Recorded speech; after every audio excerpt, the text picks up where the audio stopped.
मेरे पिताजी नरेश यादव पूर्व विधायक जो अटेली से 2005 में आज़ाद उम्मीदवार थे, वो आज भी आज़ाद हैं, पहले भी आज़ाद थे और आज़ाद रहेंगे। और जितना जैसा निडर जुझारू संघर्षशील नेता इस हरियाणा प्रदेश में अगर कोई है तो वो नरेश यादव है। ना पहले कभी कोई ऐसा नेता था, ना कभी ऐसा नेता हो सकता है। वो हमेशा परिस्थितियों के विपरीत चले। उन्होंने कभी एक विचलित कोई इंसान जो विचलित था, जिसके बिल्कुल नीडी था, हेल्पलेस था, उनकी मदद करी उन्होंने। कभी भी वो परिस्थितियों के साथ नहीं चले, विपरीत चले। उनको संघर्ष आज तक भी वो संघर्ष करते करते चले गए। उनका नाम संघर्ष से जुड़ा है। वो एक नरेश यादव एक नाम नहीं, एक आंदोलन है। उन्होंने हम सबको ये सिखाया, इस क्षेत्र को ये सिखाया कि आंदोलन करके आप अपने हकों के लिए लड़ सकते हो। आपको किसी से डरने की ज़रूरत नहीं है। आप सरकारों से अपने हक मांग सकते हो एक आंदोलन के द्वारा। तो उनके बारे में तो जितने हम शब्द कहें वो बहुत कम होंगे। आपको जैसे बचपन से उन्होंने पाला पोसा, तो आपको क्या शिक्षा दी, क्या तालीम दी और क्षेत्र के लिए उन्होंने क्या आदेश दिया? हम बचपन से जब हम अपनी माँ के पेट में थे तो हमारी माँ पद यात्रा कर रही थी उनके साथ। जब हम थोड़े बड़े हुए तो हम स्टेज पे बैठते थे उनके साथ। उन्होंने हमेशा अपने साथ रखा हमें। कभी भी हमें ऐसी शिक्षा नहीं दी कि तुम एक नेता के बच्चे हो तो तुम्हें कैसे रहना चाहिए। तुम एक क्रांतिकारी के बच्चे हो, तुम एक संघर्षशील इंसान, एक संघर्षशील आदमी के बच्चे हो। एक संघर्षशील वो इंसान जिन्होंने अपने से ऊपर, अपनी मैं के ऊपर सबको रखा। वो बिल्कुल लालची नहीं थे, उनको किसी चीज़ का लालच नहीं था।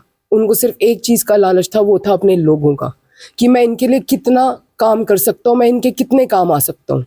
उन्होंने जान झोंक दी पानी के लिए, जान झोंक दी अपने किसानों के लिए। उन्होंने हरियाणा युवा किसान संघर्ष समिति बनाई ताकि कोई भी किसान, मजदूर या कोई भी गरीब आदमी जब चाहे, जैसे चाहे, उनको चाहे आधी रात हो, जब मर्जी उनको कॉल कर सकता है, जब मर्जी उनके पास आकर मदद मांग सकता है। और उन्होंने आज तक कभी किसी को मना नहीं किया। तो हमने तो बचपन से यही देखा और यही सीखा और हमें सिखाया भी यही गया।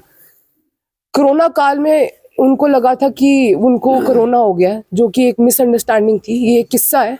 तो उन्होंने उस वक्त हमें एक लेटर लिखा। उस पत्र में उन्होंने ये लिखा कि अगर मुझे कुछ हो जाता है बेटा, तो कोई भी इंसान आपके घर आए, उसको कभी खाली हाथ मत भेजना।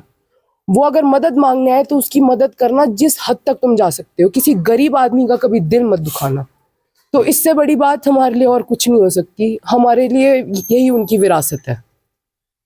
जैसे आपने बताया कि आपकी मम्मी पद यात्रा कर रही थी उस समय, अगर हम पूछना चाहें तो क्या पद यात्रा आप कर रहे थे उस समय?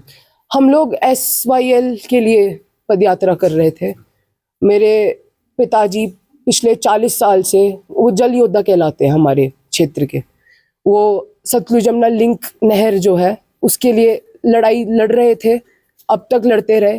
क्योंकि जो हमारा एरिया है, हमारा जो क्षेत्र है, दक्षिणी हरियाणा है, उसमें जो पानी का लेवल है वो काफ़ी नीचे, 10,000 को 6 फीट पानी नीचे जा चुका है ज़मीन के। तो और हम यहाँ पे मतलब परमिशन भी नहीं है ट्यूबवेल खोदने की। उसका मतलब यही है कि वो इसी बात के लिए लड़ रहे थे कि किसानों को यहाँ, जैसे कि नॉर्थ हरियाणा में किसान बिल्कुल अच्छे तरीके से खेती कर सकता है, उसको पानी मिल रहा है बिल्कुल टाइम पे उसके खेत में, तो यहाँ पे ऐसा क्यों नहीं? हमारे भी लोगों को, हमारे भी किसानों को उनका हक का पानी मिलना चाहिए। सतलुज यमुना लिंक नहर, उनकी मांग यही थी उनकी कि यहाँ के किसान किसी चीज़ से डिप्राइव ना रहे। उनको भी, वो भी उतने ही सक्षम है कि हमारे दक्षिणी हरियाणा को क्यों इग्नोर किया जा रहा है। तो उनकी सबसे बड़ी मांग हमेशा यही रही है इस एरिया के लिए। क्या इस क्षेत्र की जनता आपको आशीर्वाद देती है तो आप अपने पिता के पद चिन्हों पे चलने की कोशिश करेंगे? जी ज़रूर। अगर मौका क्या देती है, उन्होंने तो बोल के गए, वो बोल के गए हैं, लेकिन जनता आपको जिस प्रकार से, जनता उनको प्यार करती है, हम उनकी जगह नहीं ले सकते, लेकिन हम वो ज़रूर करेंगे, उन पच्चनों पे ज़रूर चलेंगे जो वो हमें सिखा के गए हैं और जो हमने बचपन से देखा है। क्योंकि हमसे ज़्यादा अपने बच्चों से ज़्यादा वो अपनी जनता के साथ रहे।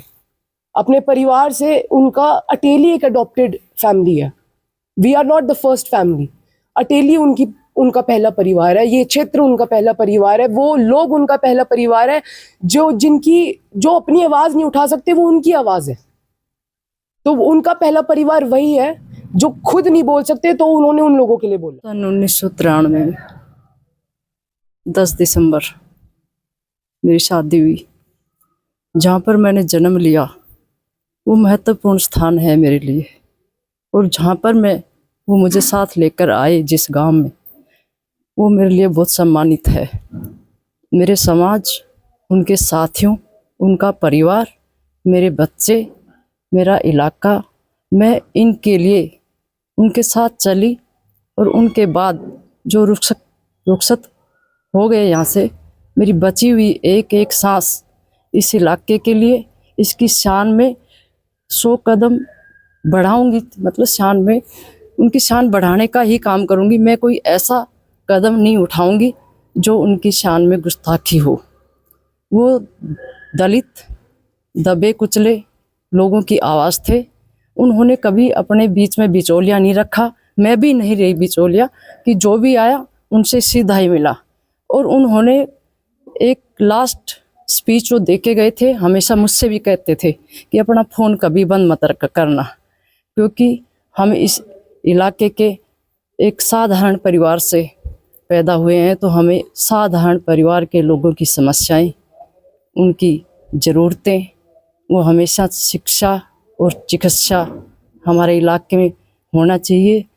क्योंकि जब भी कोई बीमार होता है या कोई शिक्षा की बात होती है तो हमारे बच्चे दूर जाते हैं।